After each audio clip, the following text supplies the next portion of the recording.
Hey there, we're going to talk today about what to say and what to do if you have a client whose payment bounces or doesn't go through in some way. Now, I realize this is not the sexy part about being in business for yourself, but it is an opportunity for you to stand in your power, to help your client do the same thing. And if you focus on that and you feel prepared, because you want to feel prepared for that situation, it is going to happen. When you focus on what to do and what to say, and I'm going to show you exactly what to do and say here, then you feel prepared, then you're going to start to feel very different about yourself. Your self-worth goes up and you start to attract better clients. So as weird as it may sound, that being prepared with what to do and what to say if a client payment bounces actually helps you get better clients, all right? But it's actually really true. All right, so my name is Kendall SummerHawk. I am the creative founder of the #1 certified coach training school for women who want to learn how to be a business coach, who want to learn how to be a money coach. I empower and equip ambitious women like you with the coach training and the done-for-you coaching content to make significant income in your coaching business. And this is so you can also enjoy significant freedom and flexibility in your life as a coach. And that is just so important that women be financially independent, that we be financially empowered.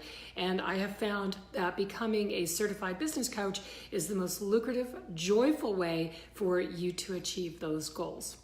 All right, so let's talk about my tips on what to do and what to say. And I'm going to give you an exact little script here. If a client payment bounces or doesn't go through, okay? So first of all, being the feminine leader of your business, it means that you're going to have to come face to face, not only with your own relationship with money, but with the relationship that your clients have with money. And that's just the way it is. And how it's like, how do you handle it when a client payment bounces? Do you take it personally?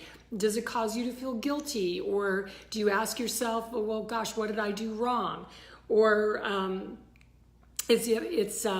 you getting angry or resentful?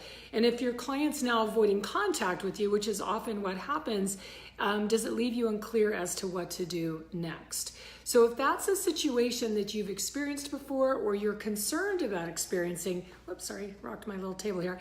Go ahead and type in yes in the thread below this video. I want to hear from you if that's something that you've experienced before or you have concerns about experiencing.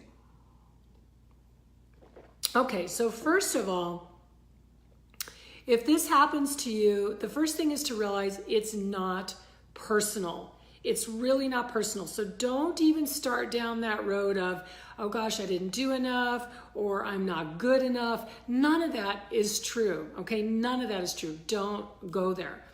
When handled correctly, most client payments situations can be resolved really easily, very quickly, and it may sound weird, but it's true. It can actually help strengthen the bond between you and your client. And I think that happens when you show up as a professional, when you show up clear about your boundaries, when you show up empowered, you're very clear about what needs to happen. And I'm going to show you what to do in just a second so you can show up that way. When you do that, your client gains a tremendous amount of respect for you. They feel respected, and it can actually bring you closer together in that client-coach relationship. All right, now let me give you some tips on how to solve this when this happens, and especially to eliminate any feelings of guilt or discomfort or self-blame in the process, okay? You can't come from that space. If you do, it's going to taint or kind of pollute the space between you, the energy between you and your client, and you're not gonna get the result that you want. And obviously the result that you want is for your client to pay and have their account brought up to good standing, and you continue to coach together. So tip number 1, don't let your emotions keep you from standing in your power, okay? Don't let your emotions keep you from standing in your power. So yes, when you see that sorry payment declined message that appears in your inbox, it can definitely trigger feelings from anger, resentment, guilt, righteousness, self-blame, all kinds of feelings can get triggered. And that's normal, I get that. But what I don't want you to do is this.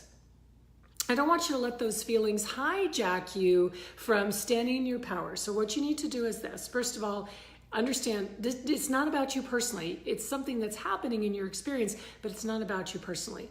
So take a breath, exhale, take another breath, exhale, all right? And really avoid going down the path of saying this was something that was done to me, all right? This is not something that is being done to you. It actually has nothing to do with you. It has to do with the other person. It's just something that happens when you're in business for yourself. It happens. And I think that, you know, people don't talk about it. And you see online, you see all these coaches making a lot of money, and you think that they never have a client payment bounce. That is simply not true.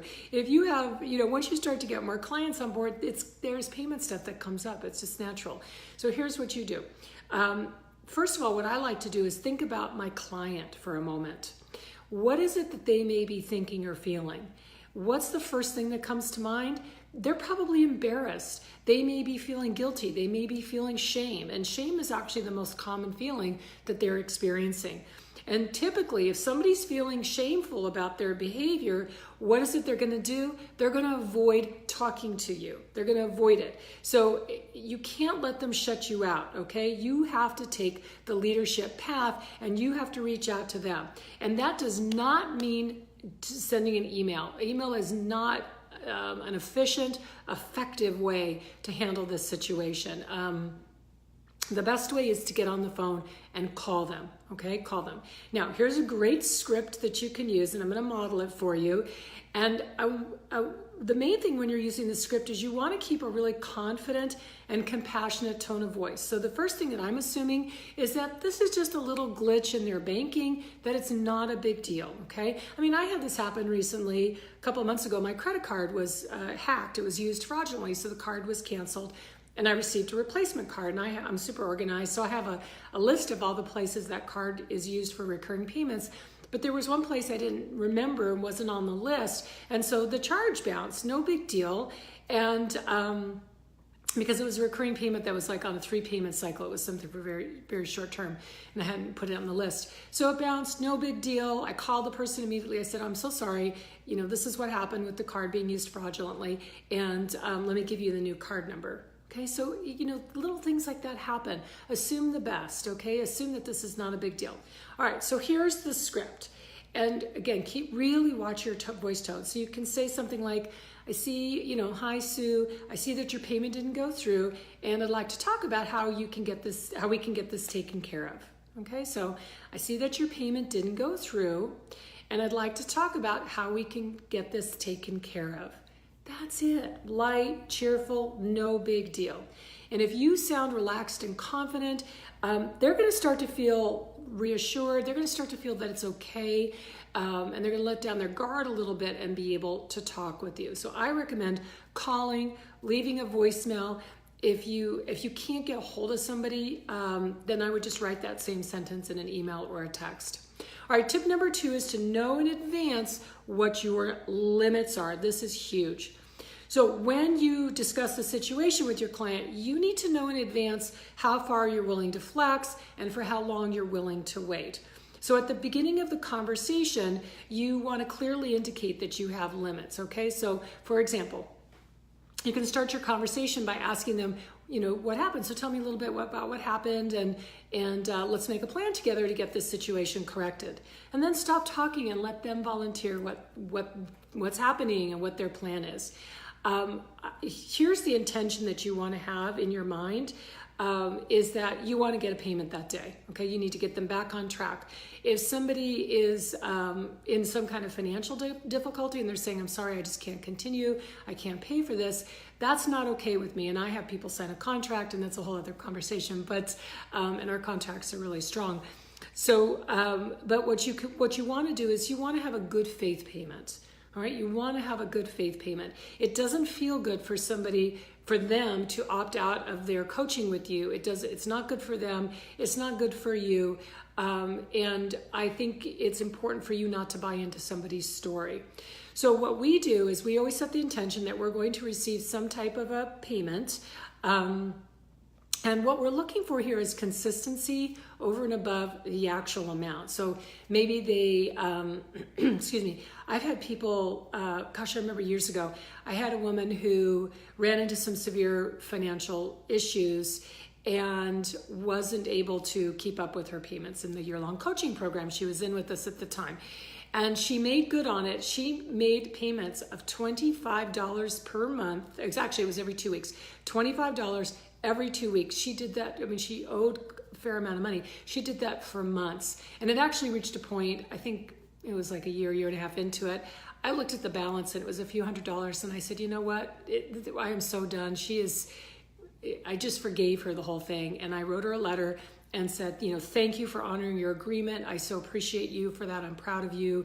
I know this wasn't easy, but you did it. And I'm going to forgive the rest of this. And she was so excited and elated and felt really good about herself in that process. So that's kind of an extreme example. And we just don't have that happen anymore at all, but because of changes we made in our payment policy.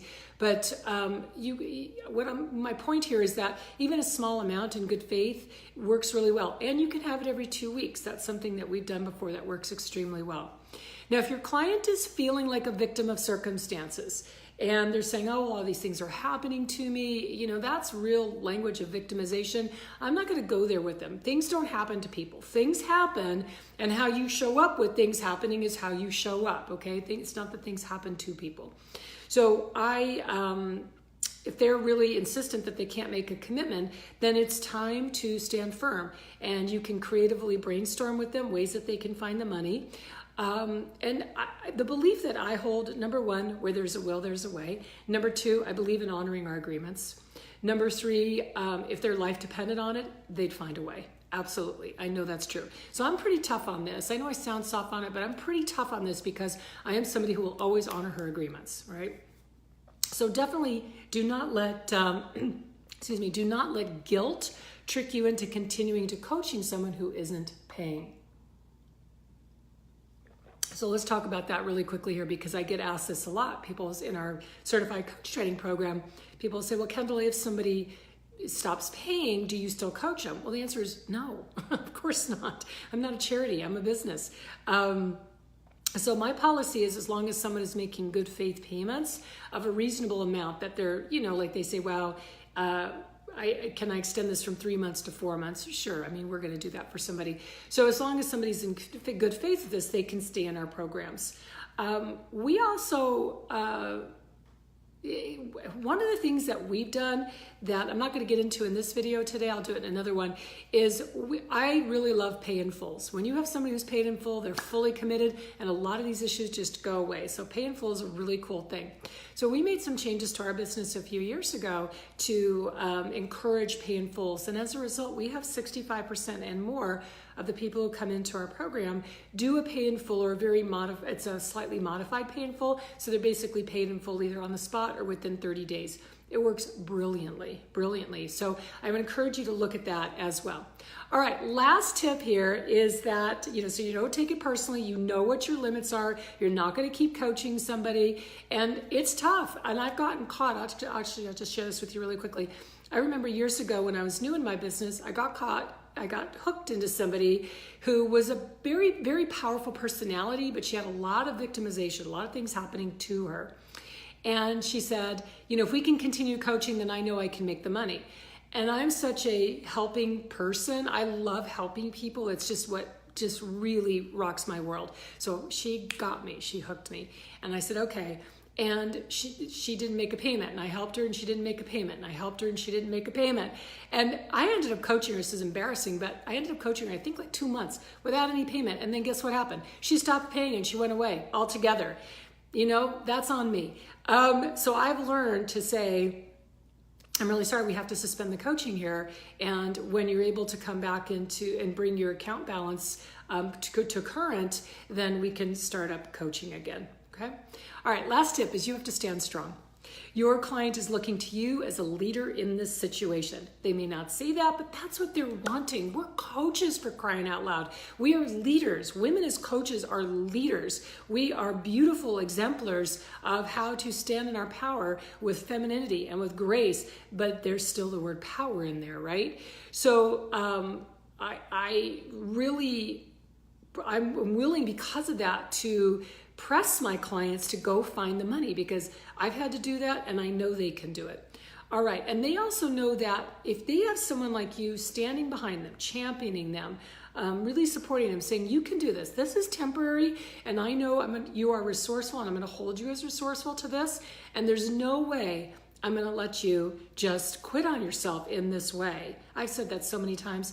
They go out and they find the money, and they make it happen, and they come back stronger and better than before. So remember a couple of things here. Their payment dilemma is not your payment dilemma, okay? That's their stuff, not your stuff.